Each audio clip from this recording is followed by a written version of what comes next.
Dan kita mengisytiharkan ghairil maghdubi alaihim, bukan jalan yang dibenci dan bukan jalan yang sesat. Jalan yang dibenci, ulama-ulama tafsir kata, iaitu jalan orang-orang Yahudi. Dan jalan yang sesat, wal dhalin, itu jalan orang-orang Nasrani. Maka ketika kita solat, sebenarnya kita mengisytihar kebencian kita minta supaya kita semua tidak terpengaruh dengan orang Yahudi dan tidak terpengaruh dengan orang Nasrani. Dan hari ini orang Yahudi ini sedang menguasai Masjidil Aqsa dan sedang membunuh saudara-saudara kita di tepi barat dan di Gaza itu sendiri. Di Gaza, tapi kita menggunakan bahasa Gaza, spelling, tapi sebenarnya disebutkan oleh Mursi dan juga penyair kita, Gaza. Baik, berdasarkan kepada itu, berarti ia merupakan satu perkara yang sangat penting. Allah SWT boleh melaksanakan peristiwa Isra Mi'raj daripada Mekah naik ke Sidratul Muntaha, boleh saja buat begitu. Tapi Allah SWT sengaja transitkan Nabi ke Masjidil Aqsa, dan dia panggil, Allah SWT suruh semua roh para anbiya untuk salat di belakang Nabi di Masjidil Aqsa, tidak di Masjidil Haram Mekah. Ini menunjukkan bahawa Masjidil Aqsa adalah satu kawasan yang Allah SWT akan pertaruhkan sampai hari akhir, sangat besar. Dan daripada Masjidil Aqsa itulah naiknya peristiwa Isra dan Mi'raj. Baik, sebelum kita pergi jauh, saya nak ringkas sahaja. Peristiwa Isra dan Mi'raj sangat penting. Kita nak kita macam kat kampung-kampung yang kita dengar tu kan, naik bukit tu, naik langit, turun langit, burak kaki dia panjang ke bawah, semua pada habis makan telur.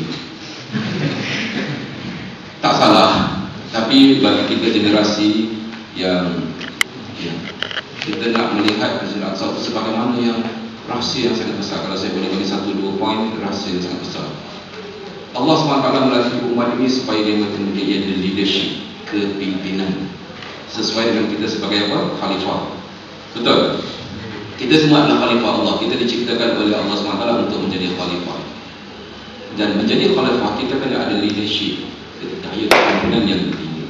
Peristiwa Isra dan Mi'raj satu kursus, satu intensif yang diberikan oleh Allah kepada Nabi SAW dalam melatih leadership dia, kerana akan berlaku satu perubahan dalam dakwah yang dilalui oleh Nabi SAW. Okay, setiap langit ada Nabi yang akan menjaga pintu itu.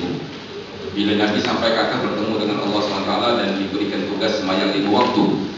Dan bila Nabi turun saja ke langit yang ke-7, turun langit ke-6, tiba-tiba Nabi ditahan di langit yang ke-6. Siapakah Nabi yang menahan Rasulullah SAW di langit yang ke-6? Soalan kuis. Nabi Musa AS. Dan Nabi Musa AS bila menahan Nabi SAW, ditanya bertanggungjawab itu, dan dia terus mengatakan, dia memberikan gambaran, mengajak visual. Bayangkan, aku berdakwah pada umat aku yang keturunan Bani Israel, begitu susah, begitu payah, perangai dia sekian. Berarti Nabi Musa brief kepada Nabi Muhammad SAW tentang perangai Bani Israel, degil, jahat, gini dan sebagainya, berputar belit dan sebagainya. Itu kaum aku. Dan Nabi Musa tak beritahu yang engkau akan bertemu dengan kaum aku nanti di mana? Ketika hijrah ke Madinah nanti. Kerana Madinah nanti ada sakti baki Bani Israel kat situ. Nabi Musa tak beritahu pun yang Nabi akan berhijrah. Dan bukti yang Allah SWT nak ajar leadership pada Nabi SAW, dia minta, dia cadangkan supaya Nabi Musa kata, engkau baik balik merayu pada Allah supaya kurangkan. Nabi dilatih oleh Nabi Musa supaya pandai melakukan negosiasi pada Allah SWT sendiri. Sedangkan Nabi bersifat sami'na wa ata'na, tetapi leadership yang ada pada Nabi, dan Nabi rasa malu nak naik, dan Nabi Musa kata naik. Engkau kena merayu, kau tak nanti gini. Nabi Musa tabiatnya dia mesti bersyura. Lalu dia tanya Jibril, sebab tak ada orang lain. Jibril jawab, in syi'ta, kalau engkau nak, naiklah. Jibril tak kata naiklah. Jibril kata, kalau engkau rasa nak naik, naiklah. Bersyuruh. Tidak buat keputusan untuk dia. Sebab kita, anda semua kena menjadi orang yang hebat, kerana anda yang buat keputusan sendiri. Betul? Tak jawab pun. Ada siapa yang paksa? Ada siapa yang datang melutut merayu pada anda? Ada?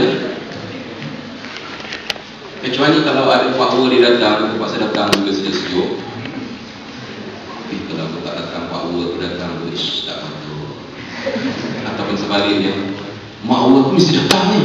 Kalau aku tak datang, dia tanya, maka anda kena ikhlaskan diri juga datang. Saya percaya anda sangat ikhlas, insyaAllah. So, maknanya itu yang seolah-olah Nabi Musa memberi isyarat itu, dan Nabi SAW sendiri yang buat keputusan dalam keadaan malu tersipu-sipu. Nabi naik merayu pada Allah, dan kemudian turun lagi, merayu lagi, turun lagi sampai beberapa kali. Dan inilah yang melatih seorang leader. Pemimpin, dia kena pandai nego dengan sesiapa saja. Anda kena pandai nego dengan pensyarah anda. Anda kena nego dengan teman-teman saya yang bertugas di kedutaan. Anda kena nego dengan teman-teman anda, rakan sebilik, rakan serumah. Kena nego dengan sesiapa saja. Anda kena nego dengan pengawal keselamatan kita. Anda kena nego dengan orang yang PIC menjaga dewan ini. Anda kena nego. Hidup kita ini penuh dengan negosiasi, dan anda pandai negosiasi, anda pemimpin yang hebat. Anda boleh mengubah keputusan orang dengan kebijaksanaan anda. Dan inilah yang dilatih oleh Allah pada Nabi SAW, kerana dia akan berdepan dengan satu bangsa yang juga tabligh lebih teruk daripada itu. Turun saja daripada Isra dan Mi'raj pada bulan Rajab, 27 Rajab. Ini pandangan yang terkuat dalam Quran, pandangan-pandangan yang lain, bukan di sini perbincangannya. Kalau kita mengandaikan betul 27 Rajab, lepas bulan Rajab bulan apa? Lepas bulan Sya'ban, lepas bulan Ramadan, Syawal masuk musim haji. Beberapa bulan lepas turun daripada Isra dan Mi'raj, Nabi mula bertemu dengan jemaah haji yang datang daripada seluruh pelosok Arab, termasuk daripada Yathrib. Dan Yathrib itu Nabi mula berdakwah dengan mereka senyap-senyap. Tahun pertama, tahun kedua, tahun ketiga berlakunya perjanjian Aqabah yang pertama dan Aqabah yang ke. Dan sepanjang tempoh itu Nabi menghantar respondennya, wakilnya untuk berdakwah di bumi Yathrib tanpa Nabi pergi. Dia pakai remote saja. Nabi menghantar, antaranya siapa yang sahabat? Anda punya fakta sejarah hebat. Apa yang anda belajar kat sini ni? Anda belajar sirah ke? Mus'ab bin Umair, dia pergi ke Yathrib, dia baca keadaan masyarakat di Yathrib dan memahami politik yang sedang berlaku di Yathrib. Dia lakukan dakwah, dia lakukan tarbiyah kat situ, dan juga dia membaca isu semasa. Ini kehebatan beza dakwah di Mekah dan Madinah. Kerana ketika itu suasana berubah yang memaksa Nabi SAW merancang, dan Mus'ab bin Umair dia mengislamkan orang, dan dipilih orang yang targeted, yang disasarkan, pemimpin-pemimpin yang hebat. Kemudian dia memahami isu politik yang sedang berlaku, di mana Aus dan Khazraj sedang bergaduh, dan Aus dan Khazraj tak tahan bergaduh. Mereka terpaksa bunuh sama sendiri, dan mereka terpaksa berhutang dengan orang Yahudi. Setiap kali mereka berdamai saja, orang Yahudi akan membuat orang Aus rasa geram pada orang Khazraj dan mengungkit macam-macam. Dan Aus pun tak tahan, nak orang tak ada senjata. Orang Yahudi kata kami ada senjata, boleh ambil. Dia kata kami tak ada duit. Orang Yahudi kata boleh bagi kita riba. Dan mereka terpaksa bunuh sesama Arab, dan juga mereka terpaksa berhutang dengan Yahudi. Kehidupan itu hampir 80 tahun. Mereka dah sengsara, dan mereka tak nak datang di Islam dapat mengambil tempat yang paling baik. Dan Nabi menghantar sahabat yang hebat ke sana. Mus'ab bin Umair ni apa kelebihan dia? Kenapa Nabi tak hantar Sayyidina Abu Bakar? Kenapa Nabi tak hantar Sayyidina Umar? Kalau hantar Sayyidina Umar habis lagi. Mus'ab bin Umair antara anak orang kaya yang dibesarkan di Mekah, kecil-kecil dah pakai kain sutra. Maknanya tak pandai pakai baju yang Sayyidina Abu Bakar pakai, kain yang kasar. Dia dihidupkan dalam suasana, kalau bahasa sekarang dia pandai table manners. Sebab orang Madinah ialah orang-orang yang bukan orang Badui, seperti mana orang Mekah kembali kambing, orang Madinah kebanyakan ahli perniagaan. So kalau Abu Bakar yang datang, mereka tak nak terima. So Abu Bakar orang Badui, orang jenis yang kasar. Saya nak Mus'ab bin Umair dah pandai biasa berinteraksi dengan orang kaya. Jadi dia tidak ubah kesenian yang ada pada dia itu, kelebihan pada dia, tapi dia membawa fikrah dan dakwah kepada mereka dengan orang-orang kaya ahli perniagaan. Jadi sesuai dan banyak. Baik, berarti mereka mengajar memberitahu kepada Rasulullah SAW tentang orang Aus, dan Rasulullah SAW telah mula merancang kalau aku pindah ke Madinah, macam mana nak berdepan dengan Bani Israel ini. Sedangkan Nabi telah mendapat explanation tentang Bani Israel dan perangai ini dari Nabi Musa AS dan Nabi-Nabi yang lain. Maka kita tahulah keadaan bila berhijrah, Nabi terpaksa buat macam-macam perjanjian dengan orang Yahudi, antaranya perjanjian Yaqdan Madinah itu. Dan kemudian perangai orang Yahudi ini, mereka Nabi nak merdekakan orang Aus dan Khazraj daripada riba. Nabi buat fasa baru. Fasa yang dah ada itu Nabi biarkan orang Yahudi kontrol, tapi fasa yang baru orang-orang Muhajirin dan Ansar sahaja boleh berniaga kat situ.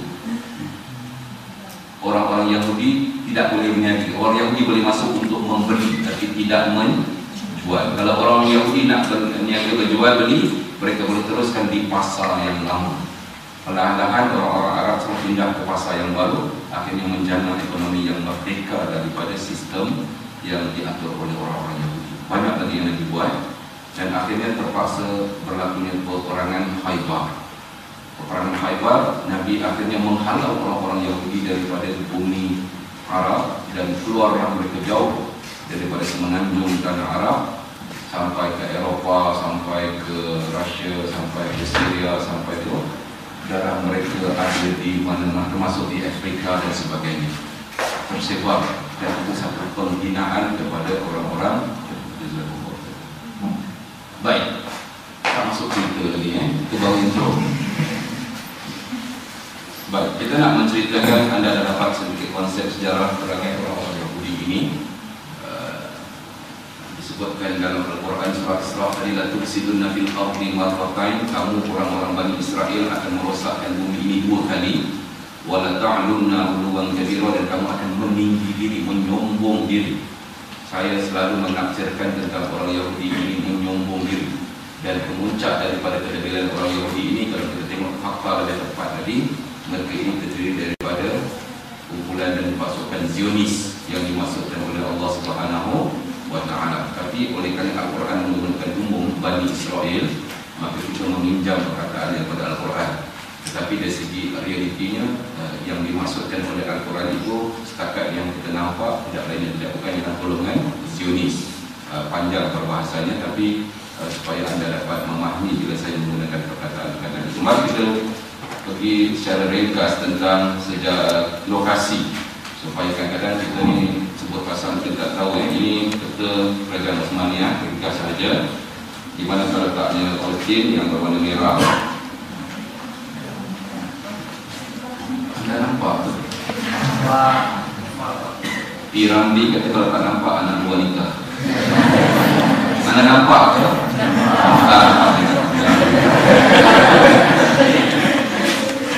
Itu tadi yang mahu saya buat. Baik, kita tengok peta yang lebih syak lagi. Anda sudah tahu Palestin ada jiran terdekatnya, ada lebih kurang 21 negara Arab yang mengelilingi bumi Palestin. Jiran terdekat Palestin ini tidak lain bukan di utaranya Syria, ini utaranya apa? Lebanon, Lebanon ini. Kemudian sebelah Lebanon, Syria, bawah Syria, Jordan, kemudian di sini ada Kahirah, ada Egypt. So ada 4 negara yang immediately berjiran dengan bumi Palestin, termasuk Laut Mediterranean. Untuk penerangan anda, saya biasa ceramah dengan Muslim di China, India, Iban. Selepas saya buat penyampaian, saya akan quiz pelajar-pelajar China boleh jawab dengan tepat. Walaupun isu ini saya sampaikan dalam bentuk yang bersahaja, Tapi di dalam juga kajiannya dia sebut nama-nama negara yang menjadi jiran kepada bumi Palestin. Orang Iban, ya, tengok pendekatan saya, kadang-kadang mereka menangis melihat peristiwa-peristiwa ini. Jadi saya nak menunjukkan bahawa kita sebagai Islam kena kuasai benda-benda seperti ini. Betul seperti ini kadang-kadang kita take for granted dan penceramah-penceramah pun tak perasan yang orang tak tahu kat mana sebenarnya bumi Palestin ini. Kita pergi lebih besar lagi, lihat di situ bumi. Jadi kalau anda lihat peta ini, dah tentu ini adalah peta Palestin, kan? Sekali lagi Lebanon, Syria, Jordan, kat sini ada Laut Mati, kat sini Egypt, Mesir, kat sini Rafah, dekat yang boleh fokus nanti. Di sini Dead Sea, Laut Mati, di sini Jerusalem ataupun Baitul Maqdis. Di sinilah Masjidil Aqsa. Kalau kita tengok peta sebelum ini, kita akan dapati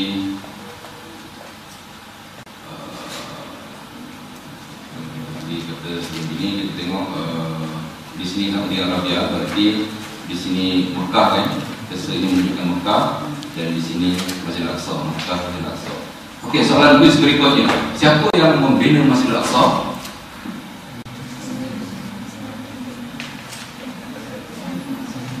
Saya nak bagi hadiah. Apa hadiah? Allah, hadiah. Saya ada kitchen. Saya buka kitchen, saya bagi hadiah.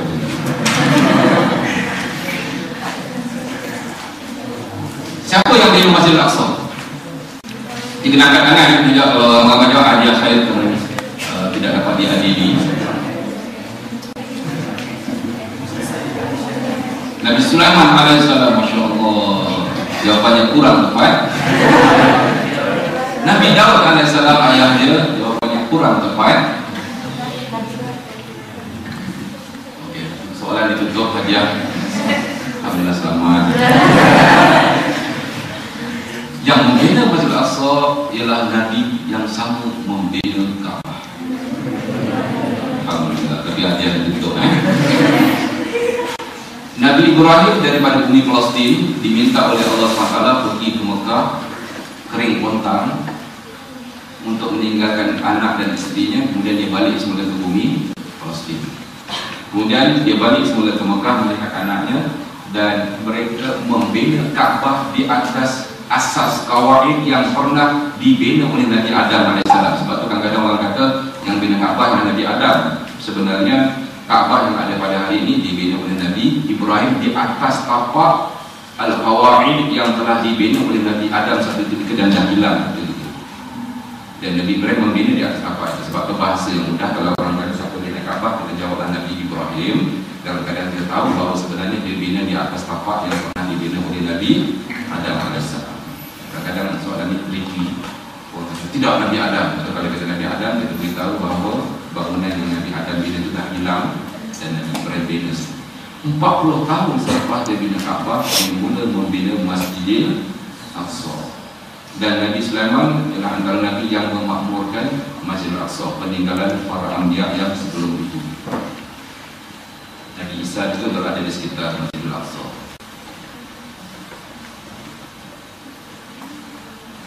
Membina Allah SWT, kalau kita tengok Nabi Ibrahim yang bina Kaabah dan Masjidil Aqsa, dan sebenarnya kita hari-hari sebut nama Nabi Ibrahim ke kama sallaita ala kama barakta ala.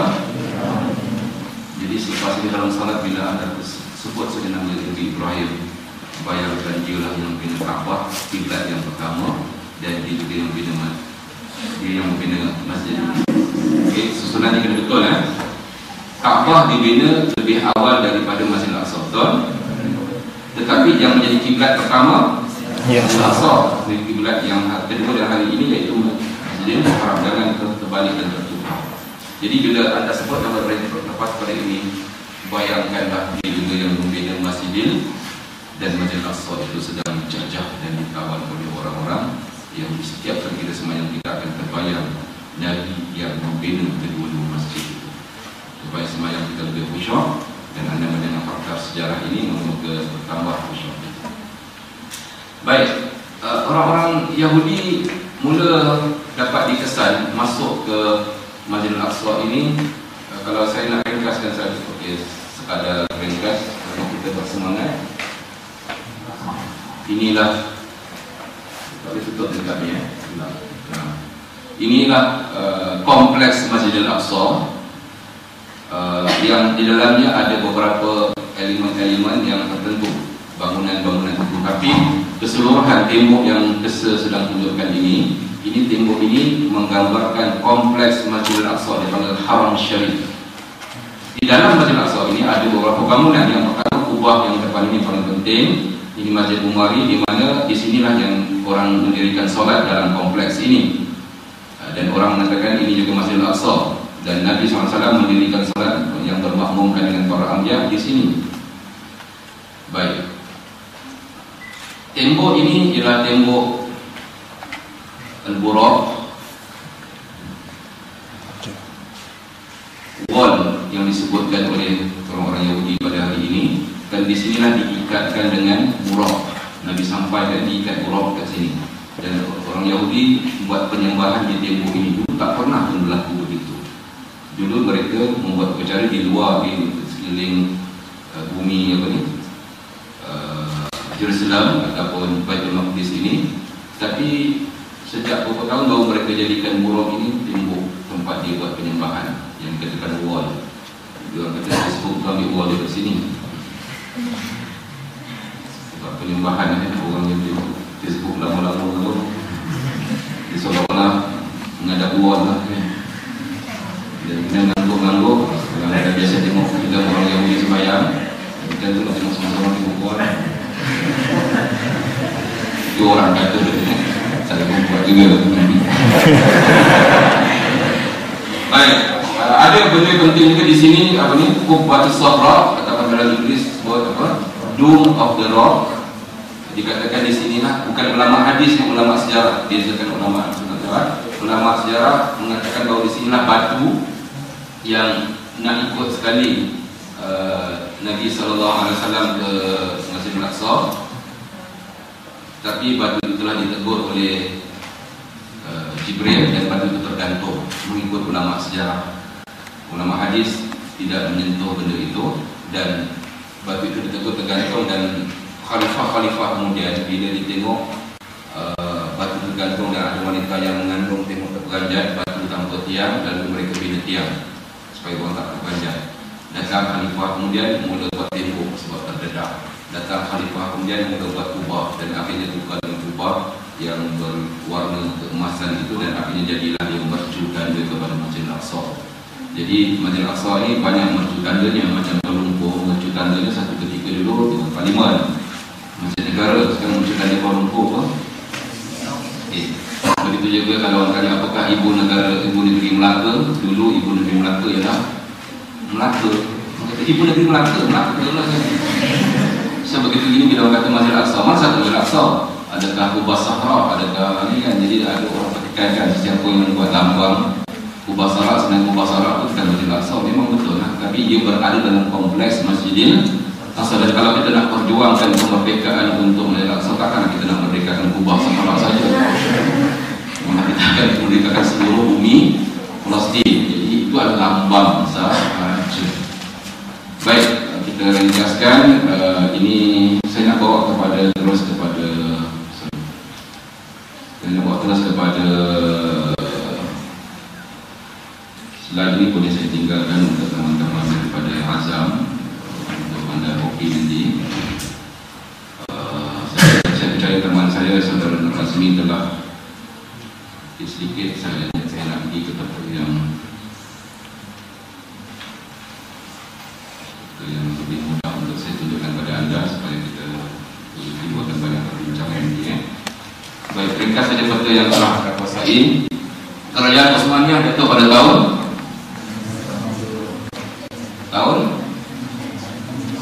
selepas Rasulullah SAW wafat, maka terbentuknya Khulafa' Rasyidin, Sayyidina Abu Bakar, Umar, Utsman, Ali.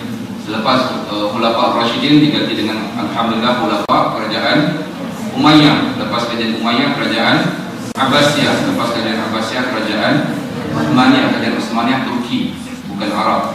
Dan kerajaan Utsmaniyah ini dalamnya ada raja yang bernama Sultan Muhammad Fatih, anda kena baca sejarah itu. Dan kerajaan Utsmaniyah jatuh pada tahun 1924. Kali pertama tidak ada khalifah di atas muka bumi ini, yaitu pada tahun 1924 jatuhnya kerajaan Utsmaniyah. Rupa-rupanya kejatuhan negara Utsmaniyah ini dirancang oleh Yahudi dan dirancang oleh Big Brother British. So British, itu kata orang Yahudi tadi tersebar sampai ke Eropah, termasuk di Britain. Dan mereka telah minta daripada kerajaan British supaya mereka digunikan sebab mereka kuasai ekonomi. Sebenarnya orang-orang Eropah tak suka dengan orang Yahudi, tapi mereka terpaksa berkawan sebab mereka yang kontrol ekonomi. Dan akhirnya tahun 1887 mereka minta daripada kerajaan British supaya digunikan daripada kerajaan sendiri. Kami sambut mudah tinggalkan British, tinggalkan negara Eropah. Dan British offer dua, sama ada Afrika Selatan ataupun Palestin. Mereka nak dua-dua. Okay. Dan akhirnya mereka merancang dan akhirnya Balfour, Menteri Luar Kerajaan British telah membuat satu perjanjian akan memberikan kuasa di bumi Palestin itu kepada Yahudi. Sedangkan di tahun 1800 kerajaan Utsmaniyah belum jatuh lagi, kerajaan Israel. Berarti mereka telah merancang ratusan tahun sebelum dapatnya bumi Palestin itu. Nah, bila jatuh kerajaan Utsmaniyah 1924, British seolah-olah mengambil kuasa mandat untuk mentadbir bumi Palestin. Dan British membawa masuk seramai mungkin orang-orang Yahudi yang memegang pasport British. Dan mereka masuk selama-lamanya, mereka rosakkan orang-orang Arab dengan hiburan. Pemuda-pemudanya dengan istilah hiburannya dirosakkan, wanita-wanitanya mula dijadikan bahan hujah, arak, riba dan sebagainya. Orang-orang Arab yang mula tak semayang dan sebagainya, mereka rosakkan. Moga Allah mengampunkan generasi itu dan memuliakannya. Dan kemudian mereka beli tanah-tanah orang Arab dengan harga yang berlipat-kali ganda. Mereka datang bawa duit sebab mereka merancang. Orang-orang Arab yang mabuk dengan jual, sehingga tahun 1947 mereka beritahu pada bangsa-bangsa bersatu, bumi ini tidak layak nama Palestin sebab kami yang memiliki geran-geran, kami beli tanah ini. Masa itu baru 40%, 50% mereka beli.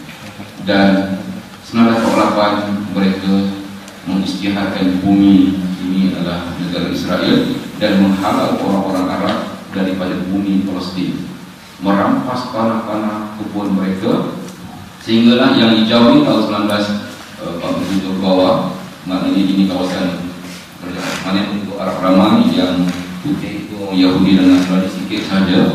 Dan sekarang bila 1947-48 lihat orang Palestin, orang Arab dan juga sikit saja yang putih ini tidak mula kuasai. Dan lihat yang tinggal di badan sempadan yang dekat dengan Lebanon ke atas ini. Dan tahun 2000 yang dekat Lebanon semua dah habis, semua dah tak ada lagi orang Arab. Mereka himpit dan mereka halau, sehinggalah ada dua bahagian sahaja yang ada, iaitu apa yang dikatakan di sini kalau anda dengar West Bank, ini adalah West Bank dan ini adalah Gaza. So ada dua kalau orang sebut bumi Palestin hari ini. Dan anda digalakkan untuk tidak sebut negara Israel. Kalau kita sebut Israel, sebutkan negara haram Israel supaya jelas. Jangan kita katakan negeri Israel sebut negara haram sebab kita tidak pernah mengiktiraf negara itu. So berarti ada dua. Dan pada tahun 2000 sampai hari ini, kepadatan penduduk Arab ini pun terpecah-pecahkan di bina rumah-rumah di tengah-tengah celah ini, sehingga terbaik barat terputus-putus macam ini. Dan mereka mulai membina tembok batu yang dimaksudkan, dan Gaza terpisah begini. Beza antara Gaza dan Tebing Barat, Tebing Barat disulami campur orang Arab, orang Yahudi, ada demo dan sebagainya, dan ramai orang Arab yang telah cair menjadi orang Yahudi. Ya, maksudnya dalam dunia bahasa orang Yahudi di Tebing Barat. Tapi di Gaza penduduknya kuat. Kalau di Indonesia macam Aceh sebelum zaman tsunami, kerajaan federal di Jakarta sendiri nak masuk ke Aceh payah sebab orang Aceh kuat dengan pegang agamanya dan dilihat degil tersendiri. Kalau di Indonesia tu macam orang Kelantan. Ada siapa-siapa dari Kelantan ke? Tak ada kan?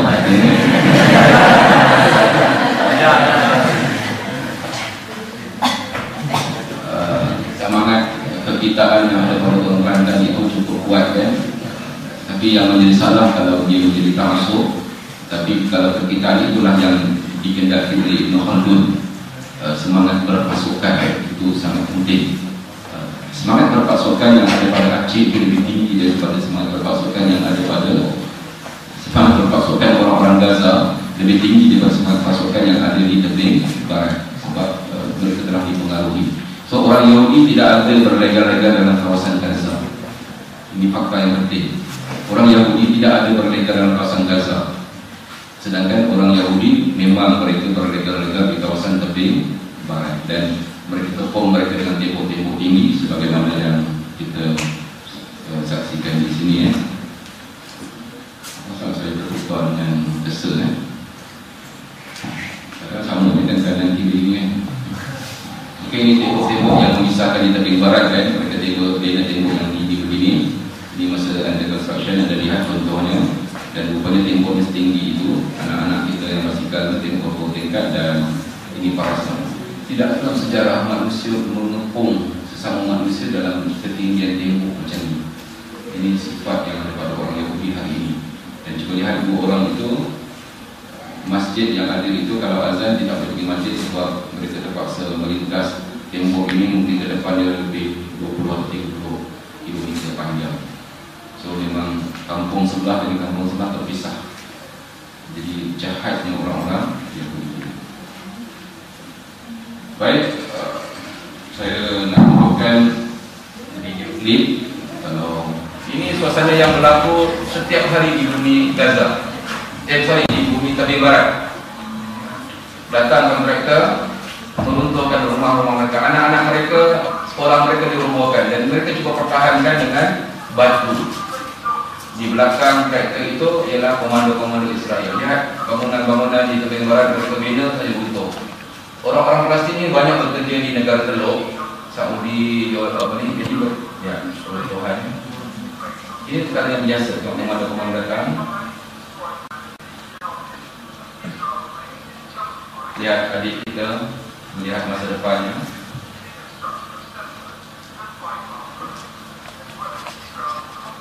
Mereka terus dengan demo dan sebagainya.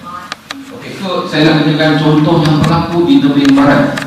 Setiap hari itu diserang dan ia berlaku sejak daripada tahun 1948 yang kita katakan tadi. Berarti 64 tahun. Hari-hari berlaku pembunuhan, kemusnahan dan sebagainya. Tidak ada siapa pun yang membela secara serius. Diikuti pada tahun 1967. Tahun 1967 tadi saya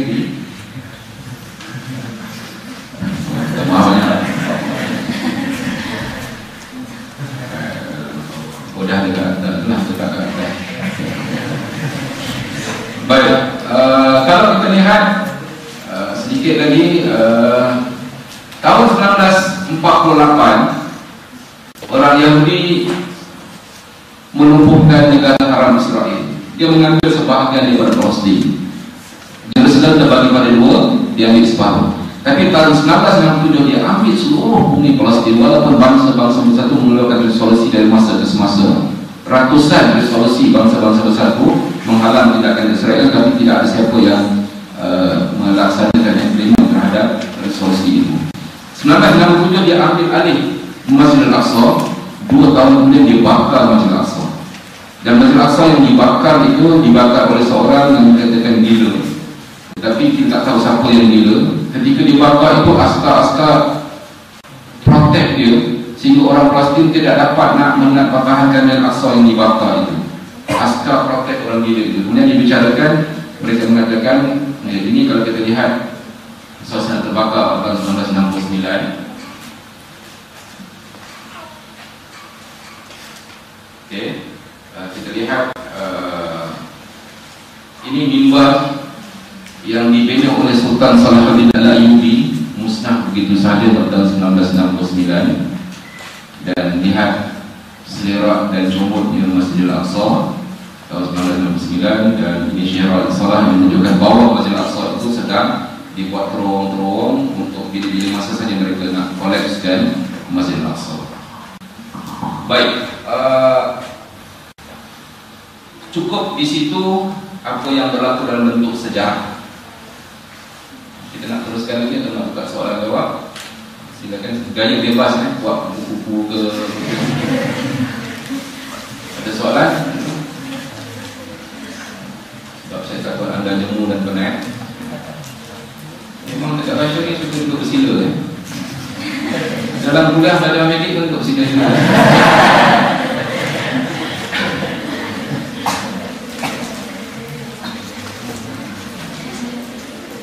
Baik. Istilah Israel menjajah Palestin, orang-orang Arab ketika itu, orang Arab kebingungan. Perjuangan Palestin pada mulanya berdasarkan pada individu yang berada di bumi Palestin itu sendiri. Rumah aku selamat, rumah kau yang kena.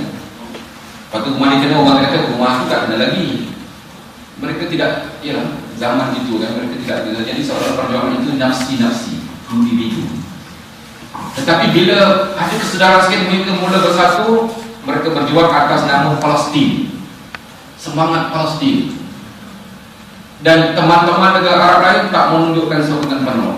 Dan kemudian akhirnya naik semangat daripada Palestin menjadi semangat orang Arab pula, kaumnya. Asalnya nafsi-nafsi, individu, kemudian semangat Palestin, kembang lagi semangat orang Arab. Alhamdulillah tahun 80-an masuk semangat orang Islam bila ada intifadha, semangat Islam. Dan hari ini kita kekalkan semangat perjuangan Islam, tapi Israel mula tergugah apabila kita jadikan perjuangan ini perjuangan kemanusiaan sejagat dengan mengekalkan perjuangan Islam. Lihat senario yang berlaku. Nafsi-nafsi, semangat Palestin tak gugat oleh orang Israel. Semangat Arab, orang Israel boleh main-mainkan 21 negara Arab. Kemudian jadi semangat Islam tak goncang juga, tapi mula bergoncang apabila naik pada zaman kita dulu, iaitu zaman kemanusiaan yang kita mengekalkan semangat perjuangan Islam. Tapi orang Islam dia ada isu akidah. Baik, apa yang berlaku di bumi Palestin ini? Perjanjian ini perjanjian semua perjanjian tipu, Israel main-main dan sahaja. Baik, saya ringkaskan sehinggalah Pilihan Raya 2006, Pilihan Raya tempatan Palestin dimenangi oleh parti Hamas. Tetapi patutnya Presiden Palestin itu diduduki oleh orang Hamas sebab 60% kursi dia kan. Tapi dia tak nak, Hamas tak nak gaduh-gaduh, benarkan Mahmud Abbas menjadi presiden. Dan kedutaan Malaysia dekat Kuala Lumpur patutnya tukar orang-orang Hamas mengambil tempat. Tapi dia tak kerajaan Malaysia terpaksa layan daripada parti Fatah untuk tidak keluar dari kedutaan itu. Sehingga hari ini kedutaan Palestin di Malaysia dikuasai oleh orang-orang Fatah. Bila Hamas menang 2006, maka berlakulah serangan atau peranjat, lalu dia memulau Gaza. Dia tutup pintu masuk ke Gaza daripada luar dan daripada tutup serapat-rapatnya dan buat-buat sehingga negara itu terputus hubungan luar. Nelayan Gaza sendiri, di sini Gaza kita katakan tadi kan, nelayan Gaza ini kalau keluar 1.5 km nautika akan dibom oleh tentera Israel. Okey, kalau sempadan darat yang putih ini semua adalah kawasan Israel.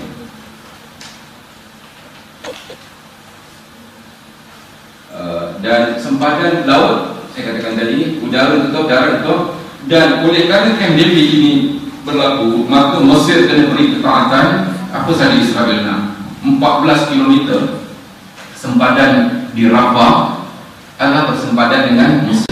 Dan Mesir juga menutup pintu itu 2006 sampai 2010, 4 tahun. Tetapi Alhamdulillah survive. Maknanya dan survive, ya survive boleh hidup walaupun ramai mati, kebuluran dan sebagainya. Tapi bandar itu hidup. Dan mula mereka melahirkan kreativiti, membuat terowong di bawah sempadan Rafah itu 14 km itu mereka mula buat terowong dan mulalah. Tapi terowong itu apa yang boleh dibuat sangat? Mereka terkepung 4 tahun dan tahun 2009 akhir 2010 seperti anda ketahui peperangan Furqan rekod di mana 21 hari mereka dibom dan diserang bertubi-tubi untuk bangunan universiti itu semua. Dan yang paling dahsyat, dia taburkan fosfat, bahan kimia putih itu kan, ya kalau kena kulit terbakar, dihidu mati terus. Dan dahsyatnya kalau meresap dalam tanah 6 bulan kemudian gali air perigi dalam tanah itu masih beracun walaupun dah 6 bulan meresap dalam tanah. Sengsara dengan hidup mereka. Lalu ketika itu Dr. Yusuf Qaradawi mula mengajak kita untuk melakukan sesuatu, dan antaranya yang adalah melancarkan kapal Mavi Marmara. Nama sungai kat sini apa dia? Marmara juga adalah nama sungai kat Turki. Mavi itu kebiru-biruan, Marmara itu nama sungai. Gerak itu maknanya apa? Malam ada orang bawa saya jalan di pasar. Yang bestnya dikata kali pertama dia pergi pasar. Sama lah dengan saya kan. Jangan cari siapa ya. Baik.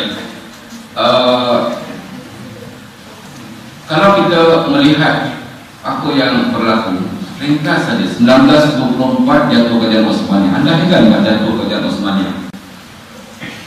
Maknanya British sebelum dia pastikan Palestin dapat bumi pada tahun 1948, dia telah mencipta sebuah negara yang akan menjadi bidan kepada kelahiran bumi Haram Israel, negara Haram Israel. Kenapa saya kata bidan? Sebab bila tubuh dengan Israel, dia perlukan sebuah negara yang akan mempertahankan bumi Israel. Mereka jauh, British, mereka jauh. Lalu yang akan mempertahankan negara yang terdekat itu Turki, yang telah dirosakkan pada tahun 1904 menjadi kerajaan sekular. Dan kerajaan sekular ini kalau 5 tahun lepas, walaupun Islam dah menang, tapi sistem sekular itu masih menjangkau. Ada seorang profesor daripada UDM pakai tudung perempuan, dia pergi ke Turki. Bila nak sampai ke universiti nak bentang seminar tu, dia diminta buka tudung. So profesor tu kata, saya academician, saya bukan rakyat Turki. Betul Pak, aturan tak ada pakai tudung dalam universiti. Bukan rakyat Turki sahaja, sesiapa yang masuk ke universiti dan jabatan kerajaan kena buka tudung. Turuknya Turki itu. Dan kalau azan pun satu ketika dulu dalam bahasa Turki, tak boleh azan dalam bahasa Arab. Bayangkan macam mana disekularkan negara ini oleh ejen-ejen termasuk Kamar Rakyat itu. Dia menjadi bidan.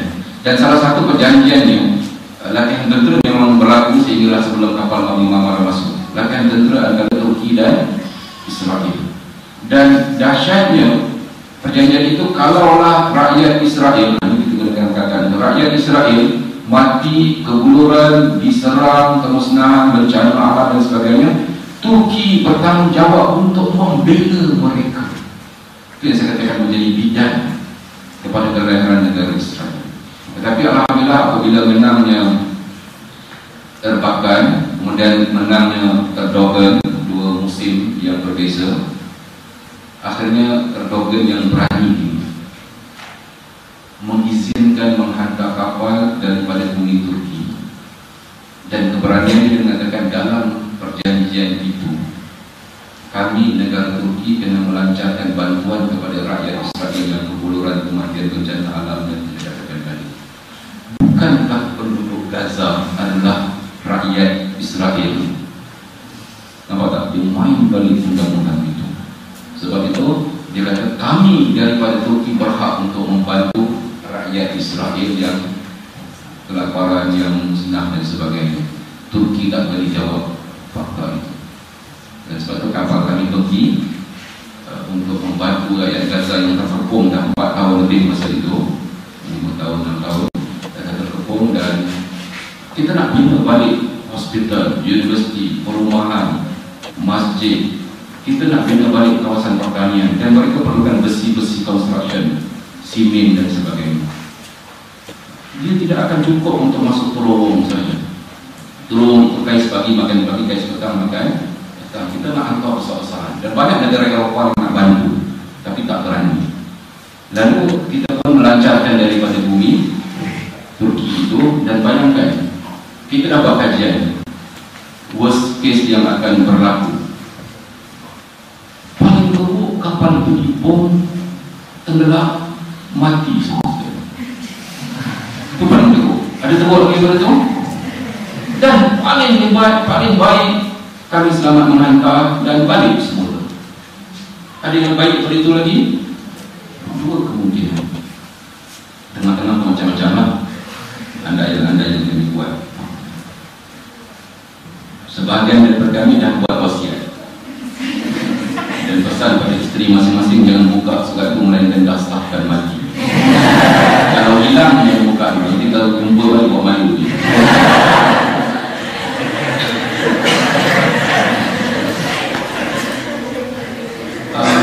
Satu keunikan dalam peristiwa Mabi Marmara ini, kita meletakkan 3 objektif besar. Objektif besar yang pertama, kita nak menghantar bantuan kemanusiaan secara terbuka yang terdiri pada simen, sesian buku, mission dialysis dan sebagainya, ubat-ubatan. Satu.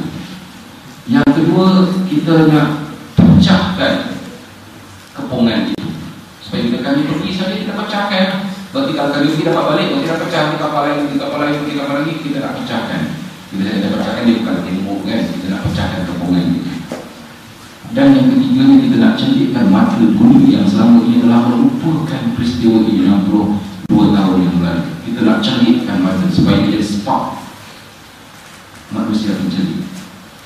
3 objektif ini. Dan untuk itu, kita kena jadikan isu ini bukan isu perjuangan Islam sahaja. Ya, ia adalah perjuangan Islam, tapi kita nak bawa isu. Sebab itu dalam kapal itu ada padri umur 81 tahun. Dalam kapal itu ada orang Arab dan bukan Arab, ada wakil rakyat Islam, ada yang golongan Islami, ada yang bukan Islami, ada Salafi, ada Sufi, ada Harakah, semua ada dalam kapal. Okay? Yang bermacam-macam, mazhab Syafi'i, mazhab Hanafi, semua ada dalam kapal itu. Suasana berbilang, dan ini yang dipesan oleh Dr. Yusuf Kordowi. Dalam kapal itu, kapal itu boleh diisi dengan 1.200 orang, krus kapal besar, tapi diisi dengan 600 orang sahaja. 680, hampir 700 orang. Orang Turki saja 300 lebih. Yang bagi itu yang berbagai-bagai. Mari kita sama-sama duduk di Inggris, tengok mata anda nak kecil saja. Dan badan. Saja. Saya nak pastikan anda tak menentu. Kalau saya bantuan, kalau anda bantuan, saya tidak. Okey, ini kapal kami Turki cantik kan? Ini kapal Mabi Marmara besar. 4 tenggai. Ini mereka pelancarannya, jadi orang Turki semua keluar, hujan-hujan boleh keluar, insyaAllah seronok tengok orang Turki keluar, dia ada pokok, jangan contohi.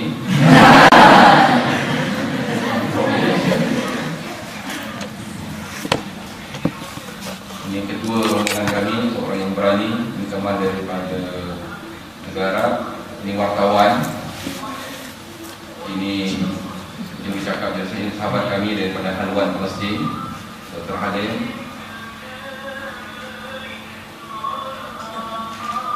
Ada yang tengah mengangguk dengan lagu ini. Suasana meriah. Yang saya katakan ada. Okay.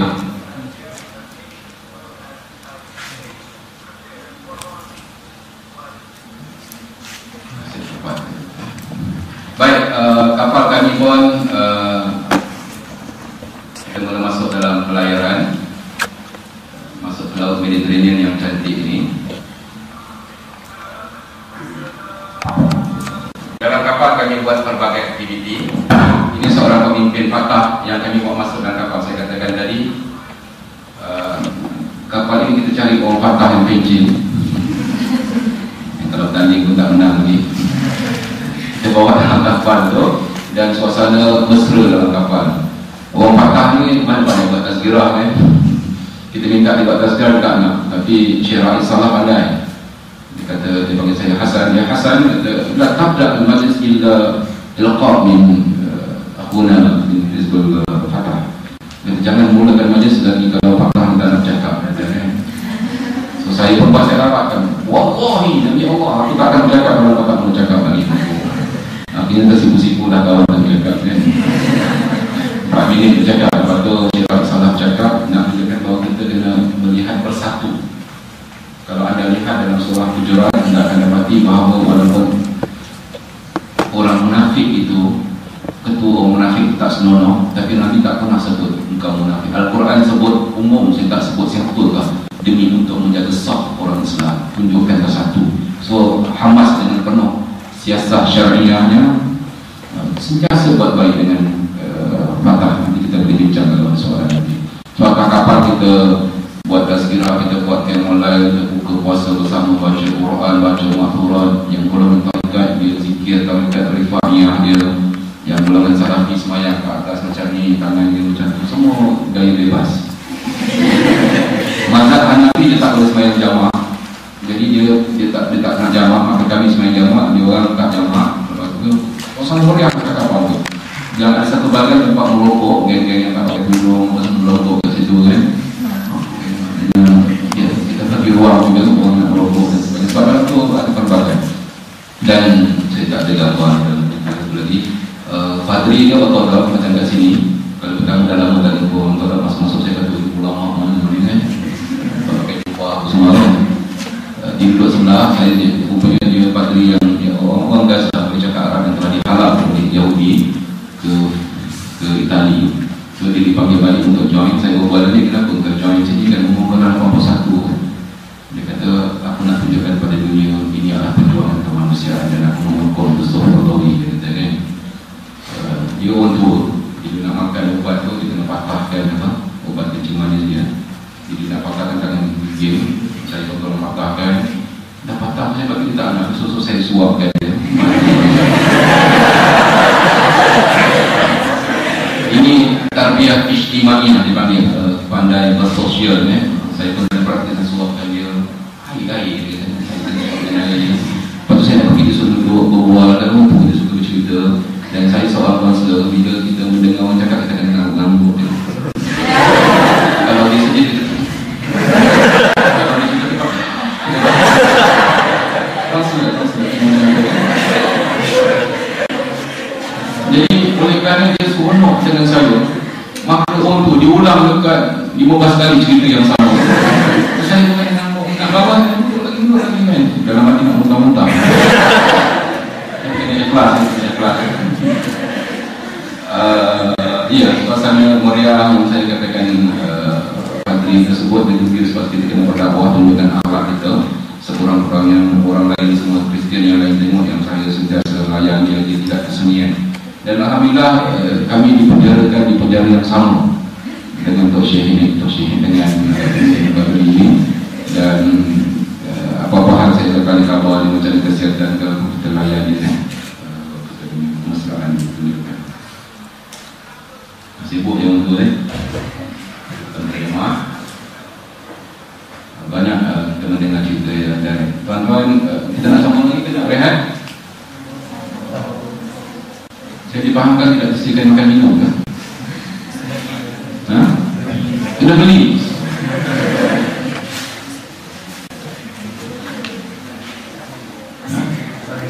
Kita faham kan? Okey, terima kasih, kita jumpa lagi.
masuk dalam sumbangan tuan-tuan.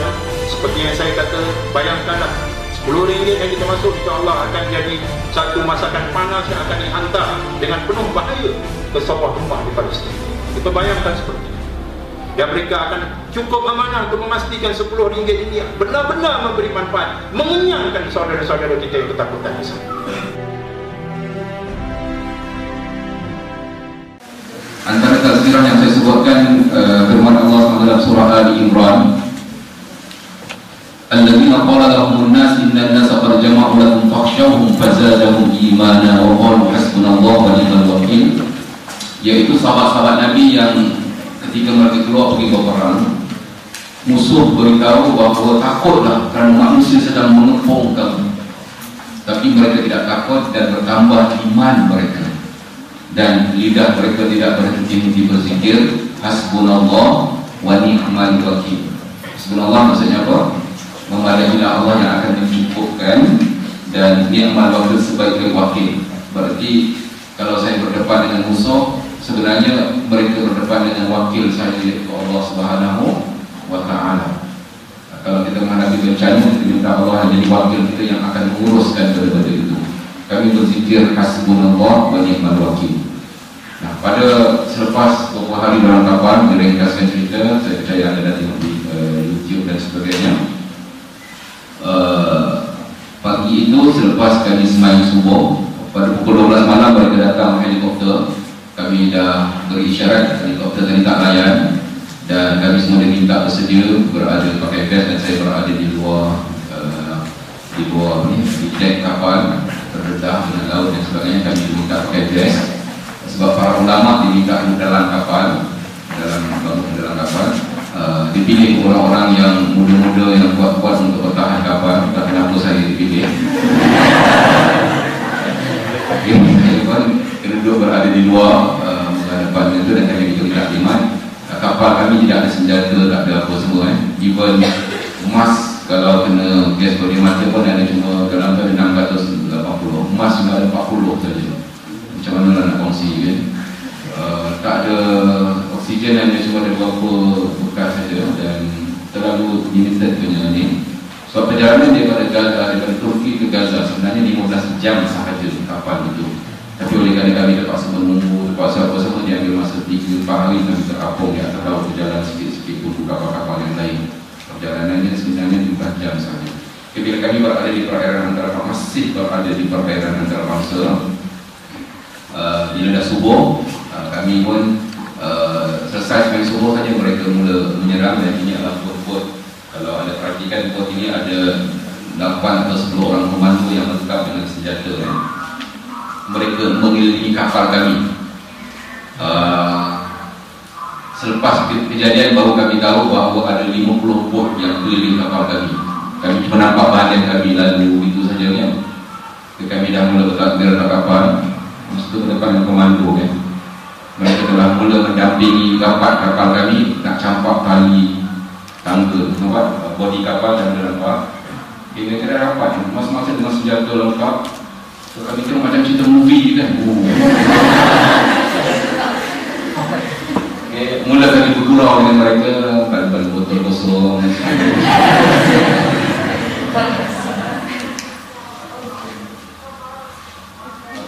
Kapten kapal telah mengeluarkan melalui semboyan amaran dalam bahasa Inggeris, bahasa Perancis, bahasa Itali, bahasa Hebrew, bahasa Yahudi itu sendiri, bahasa Arab, memberi amaran kepada mereka bahawa kapal ini kapal kemanusiaan, tidak bawa senjata, kapal ini masih berada di antara perairan bangsa, tidak ada pencerobohan dan sebagainya. Tapi tiba-tiba mereka masuk juga, dan kami kat tepi kapal itu semua menjerit-jerit dalam bahasa Arab, juga dalam bahasa cakap komando dengan berani kan, jerit-jerit. So saya sendiri cakap bahasa Arab, saya sekarang cakap bahasa Inggeris, go away apa semua kan. Rakan saya daripada Yayasan Amal, orang Batu Pahat, tapi duduk di Selangor, orang Jawa, dia cakap jauh.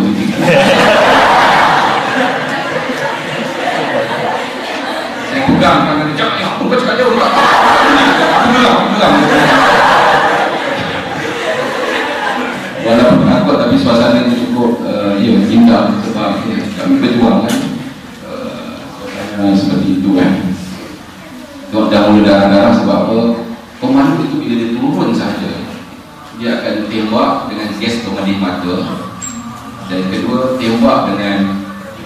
mentah dan tembak dengan peluru itu. Ini helikopter yang ada atas kami. Kalau anda nampak tak? So, mereka yang kat laut, yang kat air terus mendampingi datang, dan laser dia dah boleh tunjuk ke arah kami, dan bagi laser dah ada, berarti dia dah pointer kan, dia dah aim kami lah. Tengok komando dah mula turun. Kalau anda nampak 1, 2, 3, semua anak dalam nikah kan, kata jangan nampak. Okay,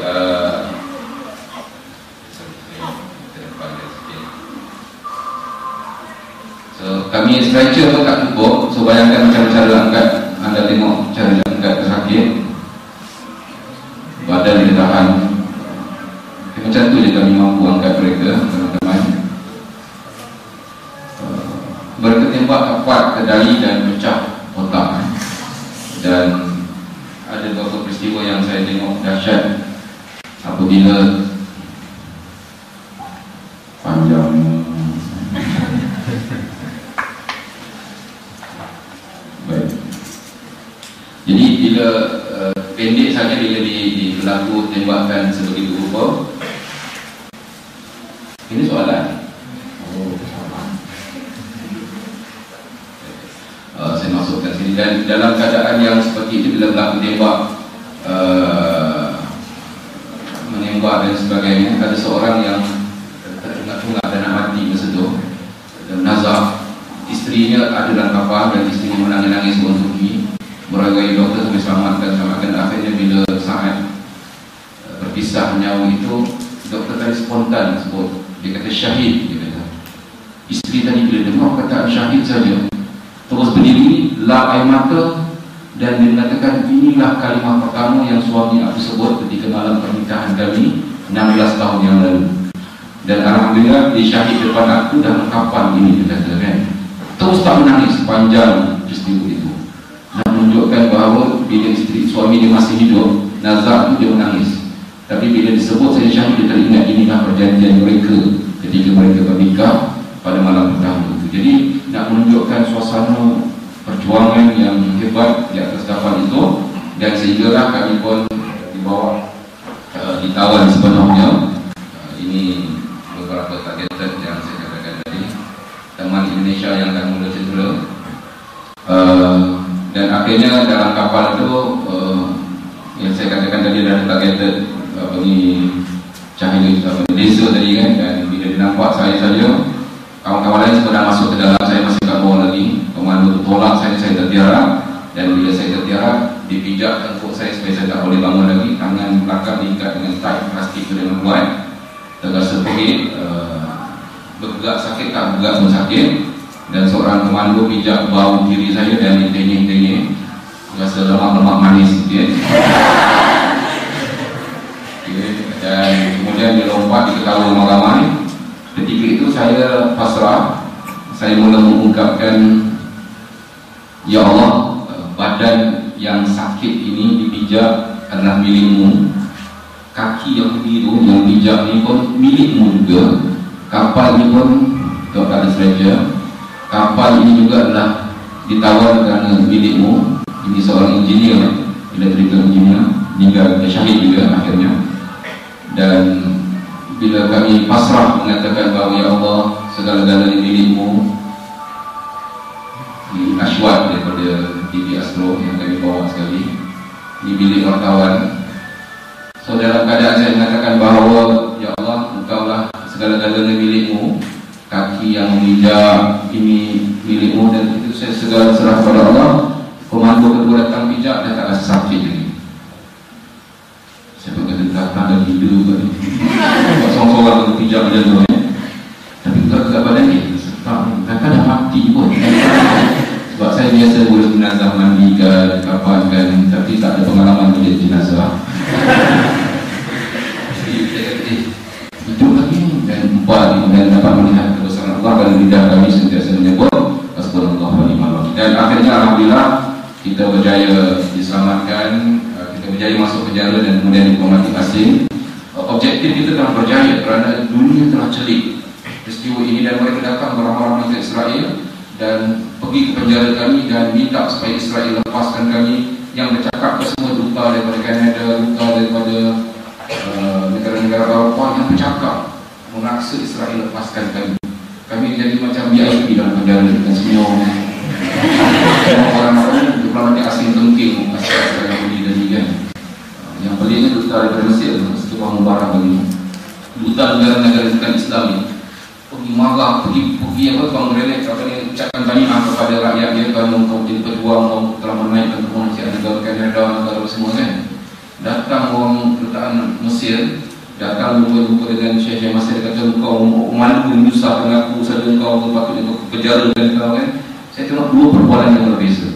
Dan Muslim menyokong perjuangan kemanusiaan, orang Islam dalam penjarakan pejuang-pejuang dalam kami kan. Kami tersenyum je tengok kan. Duta Malaysia ada kat negara Israel, alhamdulillah. Jadi kami tunggu dulu macam mana kita nak balik. Pokoknya kerajaan Jordan mewakili kerajaan Malaysia untuk bawa kami keluar dan akhirnya. Okay, saya nak cerita hasil daripada kejayaan itu. Kami telah jahat Mesir. Bila kami dah tertangkap, dia kata kenapa tak minta izin kepada kami? Kami akan benarkan sama-sama nak masuk Gaza. Yang tertutup selama ni besar kan. Dia bercakap kan, kenapa lah susah payah pergi melalui laut semua kan. Kami sentiasa buka pintu, padahal tipu je. Tapi alhamdulillah bila objektif kedua iaitu kesedaran di mana rakyat Malaysia mula memberikan sumbangan yang besar, kami disambut oleh Perdana Menteri dan di Parlimen diucap sebagai beli dengar tapi disebut sebagai wira negara kan. Itu paling wira kan. Diberi sambutan dan orang mula sedar tentang perjuangan ini. Dan saya nak tunjukkan satu contoh. Aqsa Sharif, saya selaku pengasas dan ini telah membawa bukit kerajaan Malaysia semua dan kita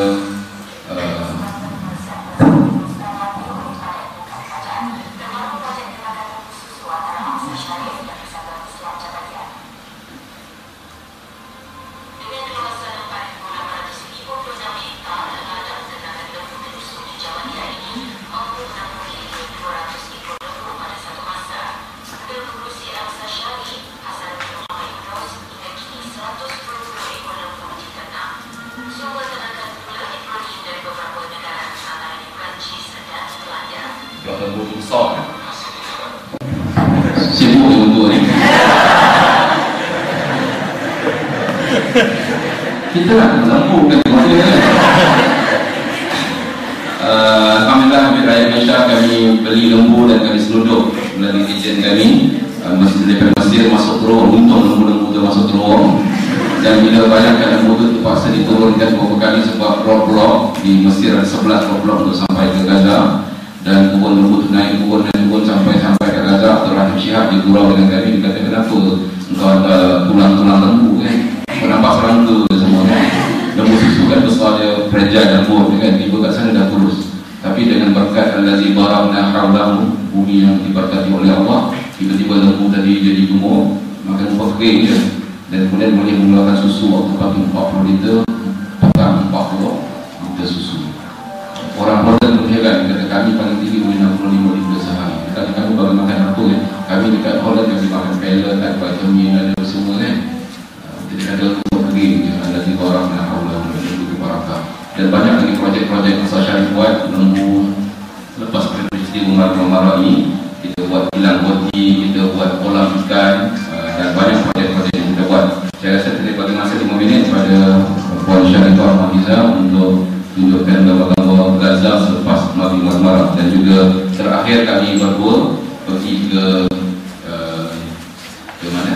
Ke bumi Gaza masuk, dan kalau dulu dibentang dengan darah-darah merah para syuhada, kali ini kami pergi dengan dibentang dengan permainan merah, di mana maksudnya disambut oleh Perdana Menteri. Dan saya berucap pada bulan Hari Raya kami beritahu kepada pemberita semua ada, kami orang Malaysia bukan orang Arab datang ke sini beraya dengan anak-anak orang Palestin. Mana pemimpin Arab tak sanggup tinggalkan anak mereka beraya di sini?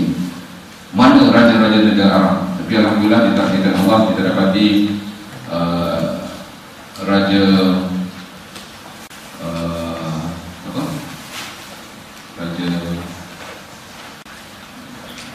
negara yang masuk ke Gaza, bantu saya, Raja Qatar Dia masuk, sebelum dia masuk dia kata dia nak bagi $200 US. Kemudian bila dia sendiri masuk ke Gaza, dia tukar, dia tambah 400 juta US. Satu sumbangan cukup besar kepada bumi Gaza. Tapi orang Israel menyerang, dan masa 8 hari yang baru-baru ini boboh sama balik. Even Dewan pejabat Perdana Menteri yang kami buat majlis itu dah jadi barang jarak padang. Tapi alhamdulillah lembu-lembu kita, ikan dan juga kilang kopi tidak disentuh dan masih beroperasi dan mengeluarkan hasil-hasil. So, 2 minit saja kita sebelum saya buka pada soal jawab.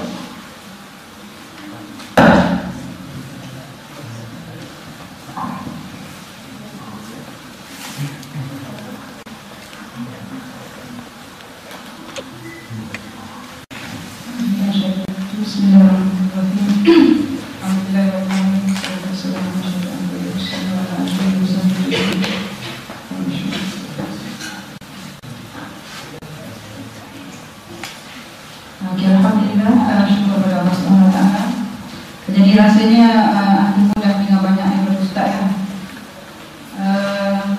Baru ni Ramadan baru ni diberi kesempatan untuk bersama-sama dengan misi Asar Syarif yang ke-8. Asar Syarif sekarang ni dah masuk misi yang ke-12. InsyaAllah esok satu misi akan gerak. Misi kali ini kita akan membangun 25 truk yang berisi pakaian, makanan dan sebagainya lah, yang berjumlah kosnya 1 juta. InsyaAllah esok mereka akan bergerak masuk ke Gaza. Doakan supaya misi yang ke-12 ini dapat pada pasti dijanjikan bahawa kita boleh bawa masuk selepas peperangan yang baru-baru ini. Jadi tidak akan ada sekatan lagi kepada Gaza. Jadi kita cuba kali ini mudah-mudahan 25 truk yang kita bawa esok ini akan melepasi sempadan Rafah, insyaAllah. Baik, apa yang nak di-sharekan sedikit dengan masa yang agak terhad ini ialah kita pergi sepintas lalu sedikit gambar-gambar masa misi A28 bersama dengan Ustaz Sainuddin dan juga 38 orang ahli misi. Termasuk 11 orang pelajar Mesir dan 2 orang pelajar UK. Mungkin insyaAllah pelajar di Russia kalau nak join, ahlan wa sahlan, boleh diatur ya. Okay. Kali ini pun yang ke-12 ni pun ada 9 orang pelajar Mesir dan seorang pelajar daripada UK join sekali, dan ada 4 orang pelajar daripada Australia juga akan turut serta dalam misi yang ke-12. Okay, dalam misi kita yang Ramadan itu lebih kepada memberi bantuan kemanusiaan dan sudut yang perayaan sekolah dan sebagainya. Yang itu bukan yang nak highlightkan lah. Ialah kita gambar-gambar pakaian sekolah yang kita supply kepada anak-anak yatim terutamanya. Ini kami bersama dengan Jamilah Shanti. Kami adalah menteri wanita yang banyak bersumbang kepada wanita. Ini adalah semua ahli misi yang bersama-sama dalam misi A28 yang bersama dengan PM Ismail. Okey, ini termasukkan nak highlightkan ialah pribadi-pribadi di Gaza. Mana orang-orang di Gaza yang itu yang sebenarnya nak di-highlightkan pada itu, insyaAllah. Ini adalah pertemuan kita bersama dengan orang Syaca memberikan bantuan Ramadan. Ini penyerahan duit kita membina pusat komuniti wanita. Ini serahan-serahan yang kita buat. Ini adalah dalam bangunan pusat komuniti wanita yang dibina. Ini adalah sponsor oleh Asar Syarif untuk membina pusat komuniti wanita untuk kena bantu wanita di sana supaya mereka boleh berdikari. InsyaAllah dalam progres, dan kita telah menyampaikan hampir 100,000, lebih dari 100,000 untuk ini. Okay, ini adalah ternakan ikan yang saya sebut tadi. Okay, ikan ya. Ikan tilapia merah.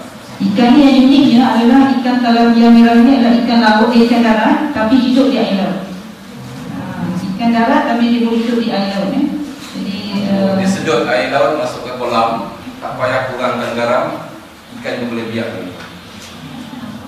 Jadi dia boleh dari kecil lagi dia biasakan dengan sedikit garam hingga dia besar dia boleh biasa.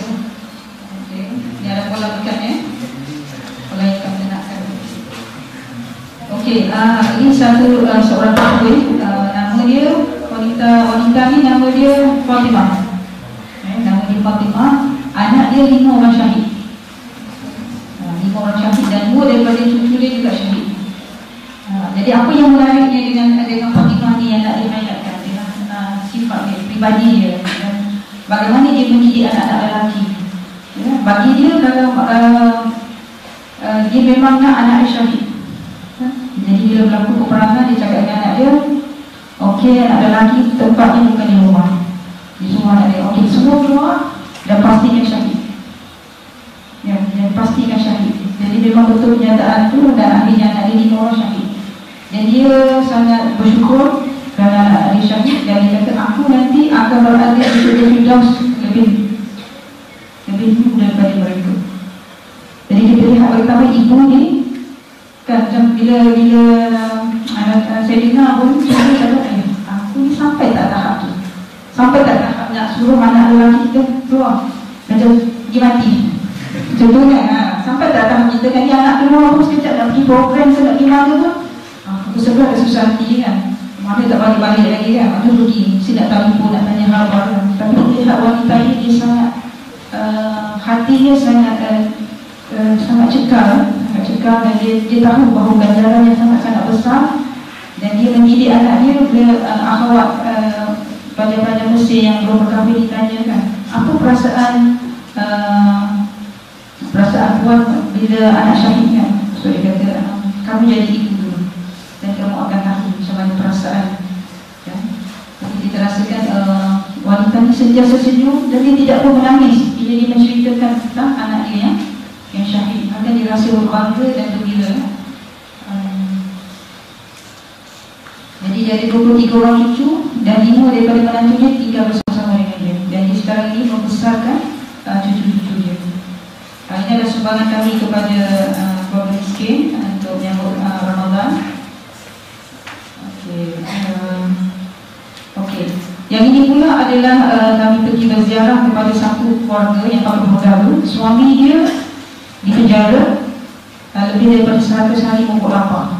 Yang paling lama sekali mogok lapar, sampai keadaan dia dah mata dia dah hampir buta, dia dah hampir lumpuh. Tapi pihak Israel masih tidak mampu melepaskan suami dia.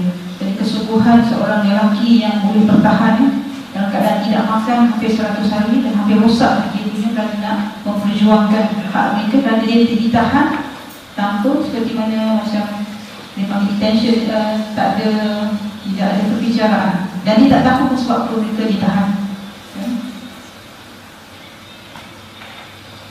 Okey, ini kita melawat rumah orang miskin yang sangat-sangat sedikit. Dan dia adalah pemuda ini bernama Mahmud Sarsak. Dia sebanyak antuman yang lelaki ni, dia kena tangkap masa bila? Dia kena tangkap masa main bola. Dia adalah pemain bola. Dan dia ditangkap dan dia tak tahu pun sebab apa dia ditangkap. Dan akhirnya dia juga melancarkan mogok lapar. Mogok lapar dan dia dibebaskan dengan beberapa syarat. Jadi pemuda-pemuda di Gaza ni mungkin you all dah pernah cerita kan, macam mana pemuda di Gaza, bagaimana mereka nak menjadi mujahidin. Syarat-syarat ni sangat ketat. Antaranya ialah mesti sembahyang subuh berjamaah di masjid selama berapa bulan? Selama 6 bulan. Dan mereka mendapat endorsement daripada imam masjid mengesahkan betul tak mereka berada di situ kan. Baru layak. Jadi kita layak tak menjadi tentera-tentera untuk mempertahankan dunia Al-Aqsa. Kita masjid. Dan ada satu peristiwa baru ini diceritakan bahawa seorang pemuda dia tidak memenuhi beberapa syarat dan dia tidak dibenarkan untuk menjadi tentera di Barisan Harapan, kepada tentera besar. Jadi dia pun menulis satu surat kepada nakib dia. Dia kata, sekiranya aku mati, aku tidak dapat mati syahid kerana dihalang oleh kamu, aku akan mendakwa kamu di akhirat nanti. Jadi bila nakib dia dengar, dia rasa sangat takut kan, seolah-olah dia akan didakwa. Jadi dia membawa pemuda ni, dia bawa surat daripada ibu dia. Ibu dia menulis surat mengizinkan dia untuk pergi berjuang kan, dan ibu dia sign dengan darah, sign dan keluarkan darah, tanda tangan dengan darah di atas surat tersebut dan dibagi pada nakib dia. So nakib dia rasa sangat-sangat gemetar hatinya kerana dia akan tidak seperti itulah. jadi membawa kepada pimpinan atasan. Dan akhirnya pemuda ini setelah dibawa ke atas, dari satu hari mesti nak pergi usrah, hari usrah. Jadi pemuda ini sampai lambat, 10 minit dia tak sampai lagi. So nanti dia kata mana, sebab dia adalah orang yang paling menepati waktu. Kalau datang usrah tu on time, tapi minggu tu dia datang lambat. Selepas 10 minit lambat dari 15 minit, tiba-tiba dia muncul kat dalam pintu. Dia cakap dengan nakib dia, minta maaf, aku tak boleh hadir usrah malam ni. Dia telah pun memakai pakaian lengkap sebagai tentera mujahidin, tentera basah. Dan dia kata, minta maaf, aku tak boleh hadir usrah malam ni kerana aku ditugaskan di barisan hadapan sebagai seorang pejuang tentera. Dan dia pun bersalam dengan nakib dia dan minta maaf dan sebagainya. Dan dia pun dia pergi. Dalam lebih kurang pukul 4 pagi gitu, nakib dia mendapat panggilan telefon. So bila dia dapat telefon tu, nakib dia dah mula merasakan sesuatu, dia angkat telefon, dia pun cakap, adakah tak ingat lah, rasanya Muhammad kalau saya tidak ada nama dia, adakah Muhammad ni syahid? Dia kata betul. Jadi dia merasakan suatu, seperti mendengar satu berita yang sangat macam nak jatuh jantung dia. Dan dia terpaksa kena, dia kata engkau kena menyampaikan berita ini kepada ibu pemuda tadi. Jadi dia pun keluar dan pergi berjumpa dengan ibu kepada pemuda tadi. Jadi dia berhadapan dengan wanita tersebut, dia tak boleh nak cakap. Perasaan yang bermacam-macam kan. So mak dia kata, anak aku syahid. 3 kali mak dia pegang, adakah anak aku syahid? Jadi bila dia kata dia, jadi ibu ini mengucapkan kesyukuran yang amat-amat kepada Allah Subhanahu Wa Taala di atas. Maknanya Allah telah mengabulkan doa dia dan Allah telah mengabulkan doa anaknya untuk mati syahid. Jadi kita lihat bahawa pemuda-pemuda di Gaza ini adalah pemuda yang sangat mencari, mengejar syahid, mengejar syahid. Dan waktu itu merupakan matlamat hidup mereka untuk keluar mengejar syahid. Dan hati-hati mereka ini sangat-sangat dekat dengan Allah Subhanahu Wa Taala. Bila kami bertemu dengan pemuda-pemuda ini dan berbual dengan mereka, mereka pun dengan wajahnya yang sangat tenang, dengan badannya yang sasa dan sebagainya. Tapi mereka apa pun kita cakap, dia akan terus dapat diingat kepada Allah Subhanahu Wa Taala. Dan dia memberikan satu impak sangat besar kepada kita yang lihat. Masya Allah, betapa mereka ini sangat-sangat keterikatannya dengan Allah Subhanahu Wa Taala itu sangat-sangat tinggi. Berbanding dengan kita yang hidup dalam comfort zone. Ialah anak-anak muda sekarang kan, kita lihat apa yang kita buat dan apakah peranan kita dalam kita nak membebaskan bumi Al-Aqsa. Mereka yang hidup di dalam itu dengan serba kekurangan, dengan serba tetapi mereka bukan tekanan itu saja yang menyebabkan mereka nak memperjuangkan itu, tetapi keikatan mereka dan hubungan mereka dengan Allah itulah sebenarnya yang menyebabkan mereka ini sanggup ke hadapan. Kita nak membina berbagai macam itu, insya-Allah. Kalau kita tak ada tekanan, tak ada sekatan, kita kena berusaha itu. Satu lagi, saya nak tunjukkan seorang anak muda. Kalau kita tengok ini anak yatim ni, bila kita tanya mana ayah, dia kata Abi di syurga dan aku akan ke syurga. Kita terus kepada soal jawab. Ringkas saja kepada Bapak Suku. Ada beberapa soalan saya rasa saya dah sentuh tadi. Boleh tak Ustaz terangkan secara ringkas apakah isu yang sebenarnya berlaku antara Hamas dan Fatah? Hamas dan Fatah dia adalah merupakan dua parti politik dan mereka tentunya ada perbezaan dari segi perjuangan dan manhajnya. Yang satu memilih pendekatan berbaik dengan Israel dan akhirnya berpanjanganlah isu ini tidak selesai, dan satu lagi menggunakan pendekatan protes dan menagih untuk dipulangkan dari Palestin ini kepada orang Arab Islam daripada sungai ke laut. Maknanya dua benda yang berbeza yang sedang ditunjukkan oleh mereka. Kalau kita perhatikan juga satu benda yang menarik, Hamas sentiasa menunjukkan satu pendekatan untuk berdamai, walaupun Fatah sentiasa begitu. Mentaliti Wisma Putra dan juga Kementerian Luar tahu, malah dinasihatkan NGO jangan bagi bantuan pertolongan kepada Fatah sebab $1,000 yang kita beri kepada rakyat Palestin biasanya yang akan sampai 50 ke 60, yang lebih masuk ke dalam parti. Dan ini satu benda yang well known di kalangan kerajaan yang terkait dengan Sumatera Utara. Jadi banyak perbezaan, tapi namun begitu Hamas sentiasa mengajak untuk berdamai, dan kali terakhir Hamas beritahu bahawa dia bersedia untuk bergabung dalam PLO. Dalam keadaan Hamas dah kuat, dia kata dia nak ambil alih PLO. Satu benda yang cukup menarik di situ. Berapa lama perjalanan diambil daripada Turki ke bumi Gaza? Okay. Kalau naik kapal itu saya katakan perjalanan 15 jam sahaja. Tapi oleh kerana kami terpaksa menunggu kapal-kapal yang lain, halangan-halangan yang ada perjalanan, kami yang berlaku dengan kami itu 4 malam, dan kemudiannya kami ditawan lebih kurang 36 jam kami dibawa dalam kapal itu untuk bawa ke negara haram Israel itu. Dan dalam 36 jam itu kami tidak dimakan, tak boleh minum, dan buang air kecil pun tak dibenarkan. Siapa yang bangun nak baca senjata akan dia hadirkan kepada kami. Bangun beberapa kali baru dapat izin, dan ada kawan-kawan yang terkencing. Kami duduk dalam bulatan, setiap 10 orang bayangkan datang sangat terkencing, air kencing itu mengalir ke arah kami. Begitulah suasana dalam kapal itu. Dan saya sendiri akhirnya tak tahan, bangun duduk, diacah senjata, akhirnya diizinkan juga untuk buang kecil. Masuk-masuknya ke bilik air kami, pintu semua dah dipecahkan. Yusuf kencing begitu, saya seorang ustaz kan, mana boleh nak tak reti nak kencing macam ni kan. Tapi kan tanya macam mana. Apakah rakyat di Gaza, apa beza rakyat Gaza dan tebing barat?